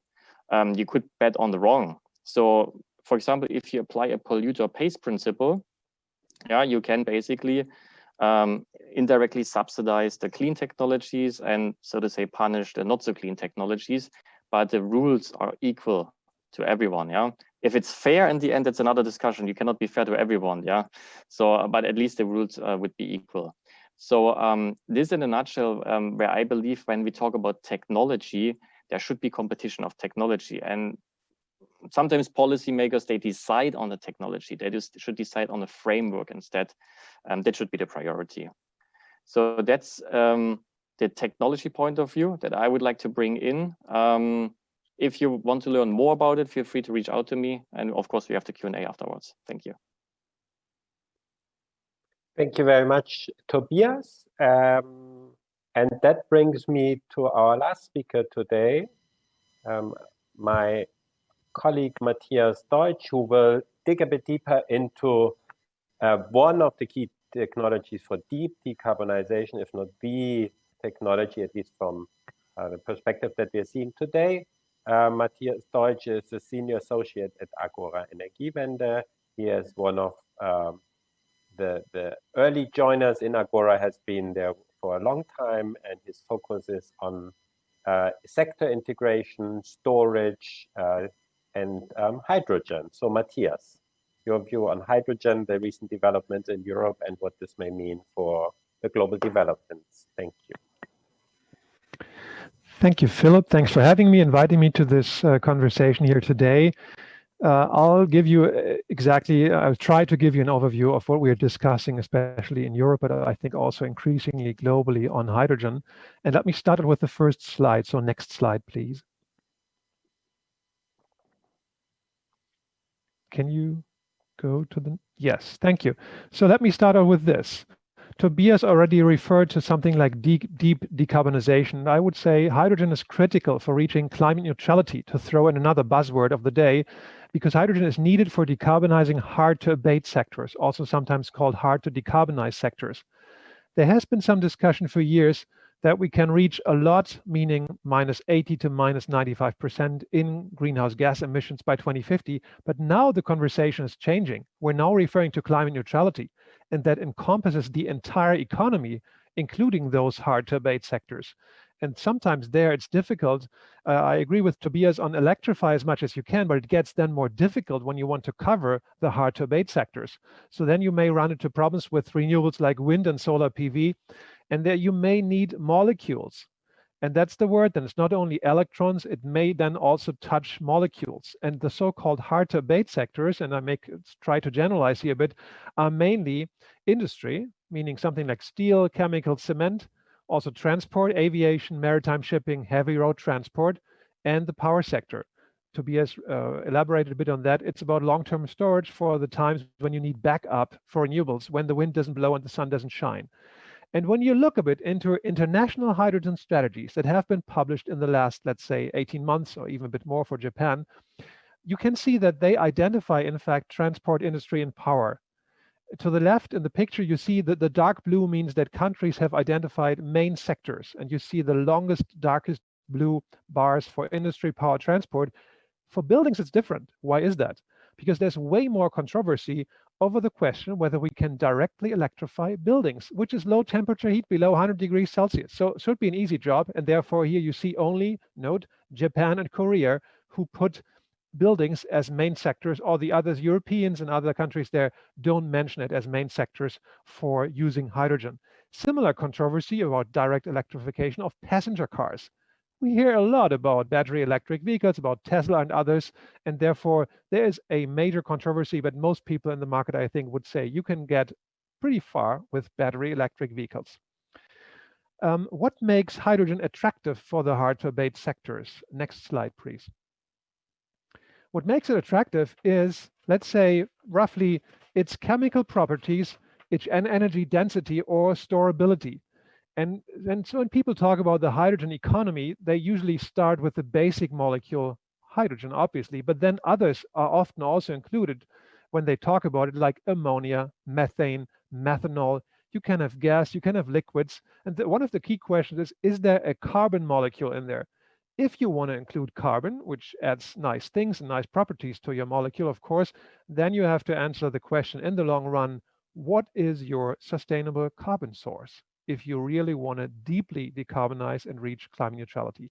Not an easy answer to this from my side, but it's critical to keep that in mind. And then there are some other common expressions in the discussion, like electrofuels, what the IEA would probably use, or power to X, how the German call them, those molecules, or synfuels or power fuels. Note that there is a similarity in discussion that you may be well aware of in Southeast Asia. Biomass also comes in molecules. And we have been discussing the scarcity of sustainable biomass globally for a long time. And that includes tricky things like indirect land use change, ILUC, and others. And you will see that there are similarities in discussion about hydrogen when we touch them. And now let's have a look at the European Union's discussion on the next slide, please.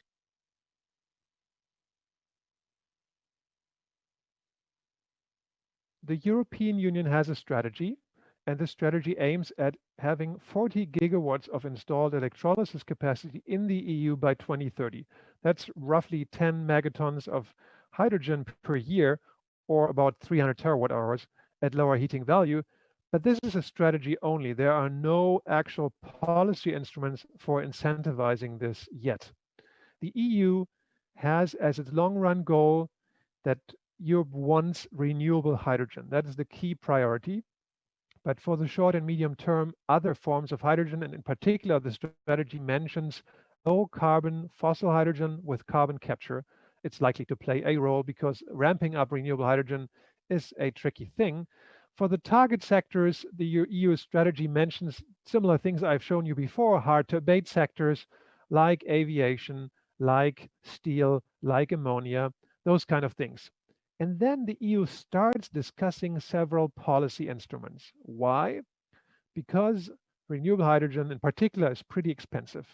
When you look to the table on the left, you see that left column is renewable or clean hydrogen, and you see at the very lowest line that the costs are pretty high. And if you want to get this into the market, you need rather high policy support to subsidize your green hydrogen.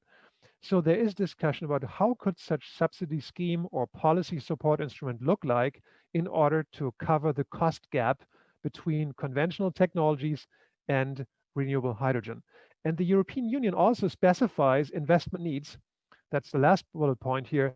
Its investment needs in the order of 200 to 300 billion euros just for renewables, and then 10 times less for electrolysis, 20 to 40 billion euros in the time until 2030. And you get an idea that this is a pretty big investment program if anybody wants to be serious about supplying those 10 megatons of hydrogen. So this is kind of the European perspective about hydrogen. And let me say two things on this. Renewables are deployed globally anyway by themselves. That doesn't have to do necessarily with hydrogen. They are just being deployed given their low LCOE. And to be as referred to that, you have to also consider integration cost, but it's kind of running on itself. The question for electrolysis and hydrogen is how can policy incentivize deployment to reduce cost and drive down the learning curve? And one of the interesting questions, the open questions to me is, what about global competition? What can we maybe learn, especially from Asia there? And when you go to the next slide, I show you something that we have put out. If you just look at the graph, you see the upper points are from the IEA showing the CAPEX, the capital expenditure of alkaline electrolysis in 2019 and the projection for 2030. The upper part is from the IEA. It's the minimum and the average figures. So it's 500 to 950 today. The lower part is from IRENA and Bloomberg New Energy Finance. Both independently last year published estimates that China should or would be able to produce an alkaline electrolyzer with CAPEX of 200, which is not mentioned by the IEA and considerably below OECD cost estimates. So this is a bold assumption here, but you can please go ahead, talk to people in your region and ask them whether they've seen such electrolyzers. You can order them maybe online. And so we can say that China is leading with the CAPEX of alkaline electrolysis. And this is not the only technology. And Siemens could quickly point out that maybe you prefer a PEM electrolysis, which is another more modern technology. But let's say this is so incredibly inexpensive that the big question, especially for Bloomberg, with very aggressive assumptions is, what if the world would converge on this extremely low price level by 2030? How could that happen? Well, Bloomberg says through a combination of increased scale, automation, moving production to countries with cheaper workers. And the big question behind that is then, whoa, how reliable and what quality would we get if we installed electrolyzers at this low cost? I just put this here for further thinking. It's an open question, but note that both IRENA and Bloomberg quote this low number, which I think is interesting, and you can download our background paper on this. I have the link in the presentation. Let me ask, apart from cost, what should we consider when we talk about hydrogen? Let's go to the next slide. There are some other issues. So there are some drivers, inhibitors, and risks. Drivers, what's driving the conversation? It is vested interest. It's the oil and gas industry because they know how to deal with molecules, but also manufacturers of internal combustion engine cars or boilers, and we have some of them in Germany, for example, or pipeline operators who are good at having gas flowing through their pipes.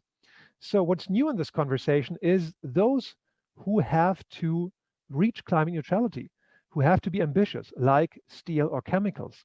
In the past, nobody talked about them, but now they are feeling the pressure to decarbonize. So they are new in the discussion on hydrogen. What's inhibiting is missing policies. We have seen many strategies, but policies should have either a very high carbon price, or you need explicit policy support. And we can get back to this when we probably discuss Tobias' question of his idea of technology competition. I think that's one of the key considerations. And then let's get back to what I told you about biomass. Sustainability will be key. The European Union is right now discussing what are the sustainability considerations for hydrogen imports. This is the question, when does hydrogen qualify as sufficiently renewable? What's about the additionality of renewables you need in addition to your current planning of your energy system decarbonization? Do you have guarantees of origins? Those kind of things are discussed. If you're interested, there's a link to a German website from the German Environment Ministry, PTX Hub, which has been created, it's just new. And there are three risks that I see, main risks. We see at Agora, we see the main pillars of the energy transition will be energy efficiency, renewable energy, and direct electrification. And if you are wondering, what could that mean for the EU? In the appendix, I put you a slide that shows most energy system scenarios for the EU show a hydrogen share in final energy of 10 to 20% by 2050. So is hydrogen the holy grail? No. It's an important element, but 10 to 20% in final energy in many scenarios, I mean, that's not kind of the biggest chunk, obviously. The main point, I think, is we need renewables deployment. We will need a lot of renewable electricity. We heard that before, and it's not there yet.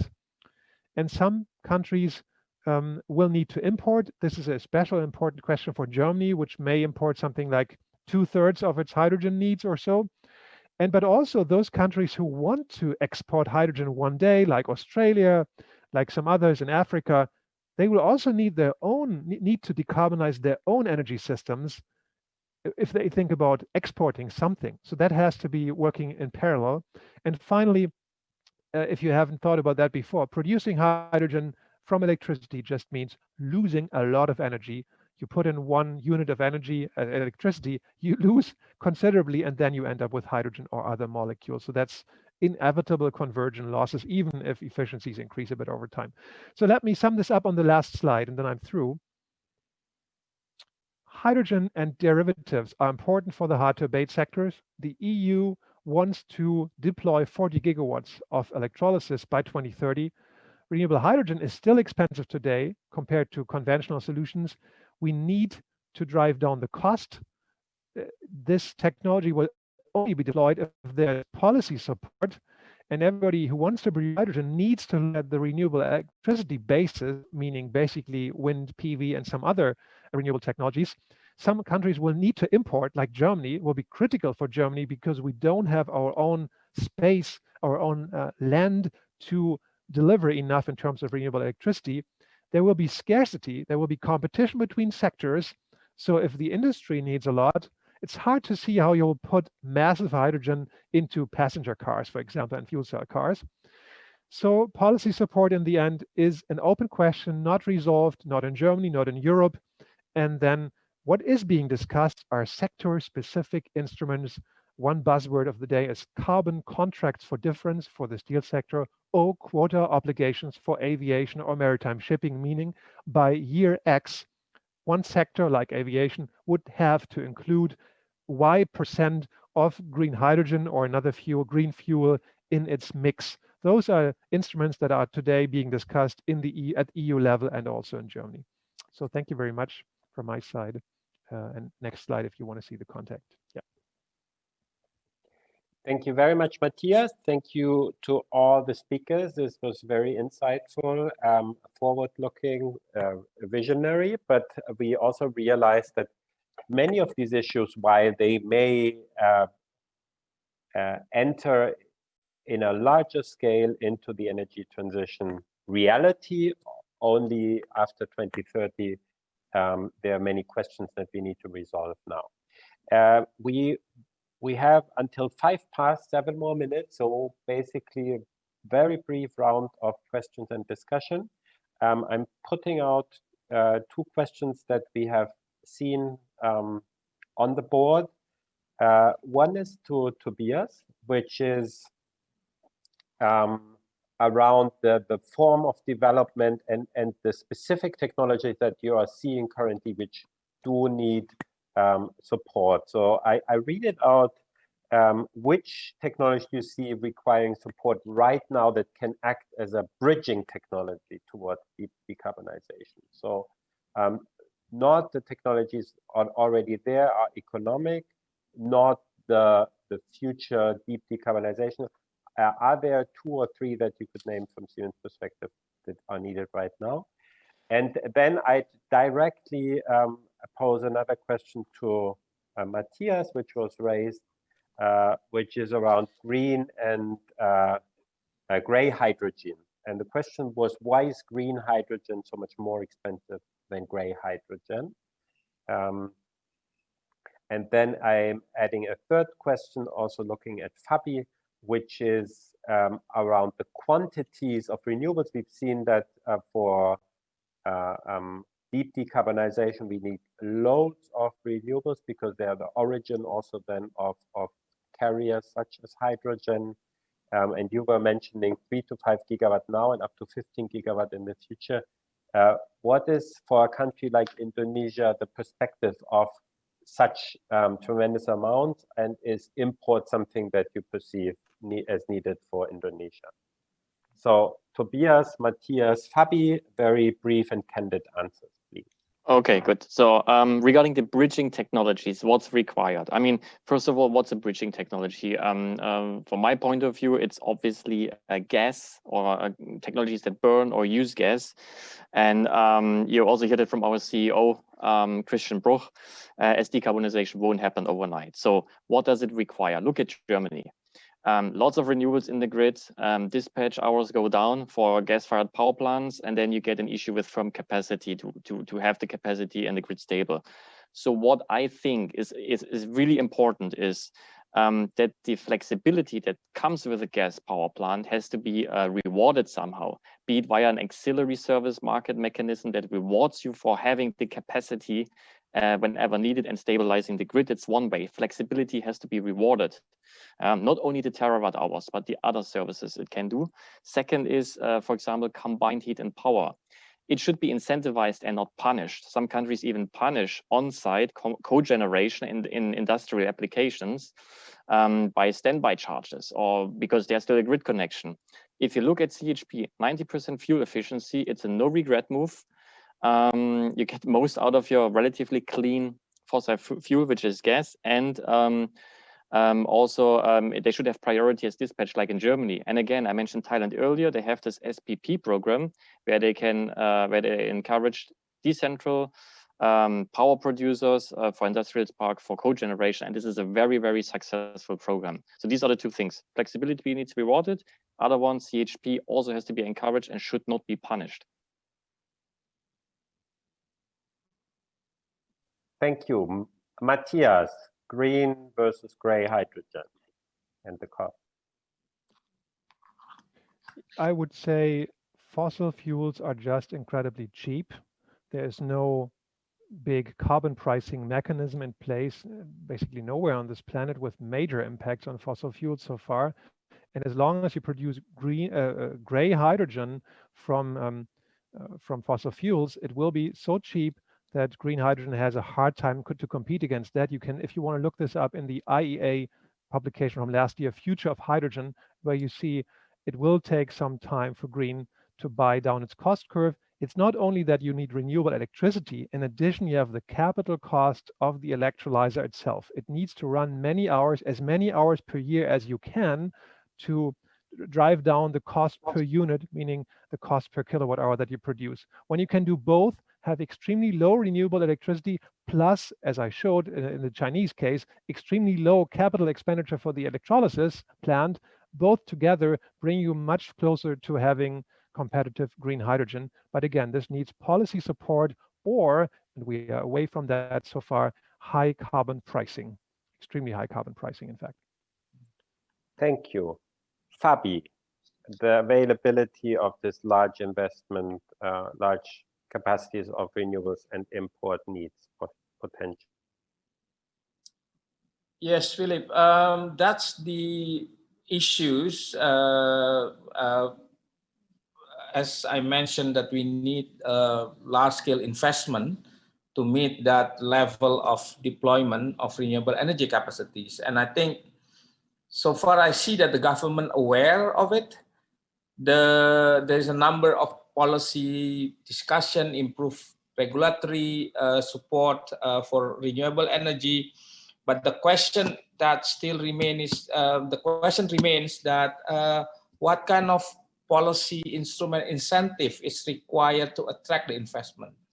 And we have to aware that it's not only Indonesia in the region that requires this investment.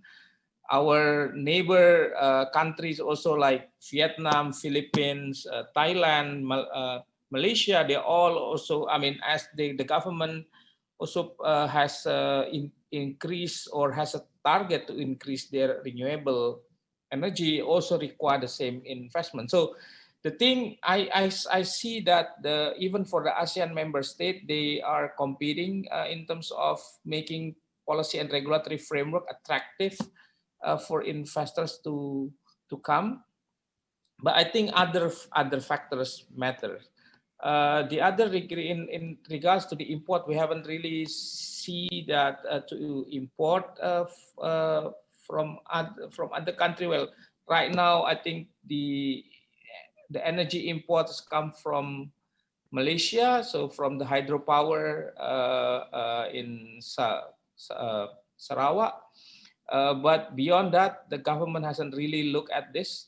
There's a discussion, I think, to import hydrogen either from Australia or from Japan, as Australia as also would like to establish the hydrogen hub for the region, I think. But there's still, well, there's just a discussion. We haven't really included the hydrogen into the energy mix, I think, and one particular reason because of the economics of that technology right now. Right. Thank you very much. Thank you, Fabi. Thank you, Matthias and Tobias, and thank you to the speakers of the first session. We're coming to an end. We have actually reached the end of this session at Singapore International Energy Week, Think Tank Roundtable, Decarbonizing Energy Systems in Southeast Asia. It's been a pleasure to have all of you here. It has been a pleasure also to have an active audience and interested audience. I think we're seeing that there are encouraging trends, both from the technology side and from actual investments on the ground, solar in Vietnam, wind offshore planning. Markets are adopting, but there's much ahead for this region that will become a very important region for decarbonization in the future. Thank you for this inspiring session. Thank you for your interest, and goodbye. Thank you.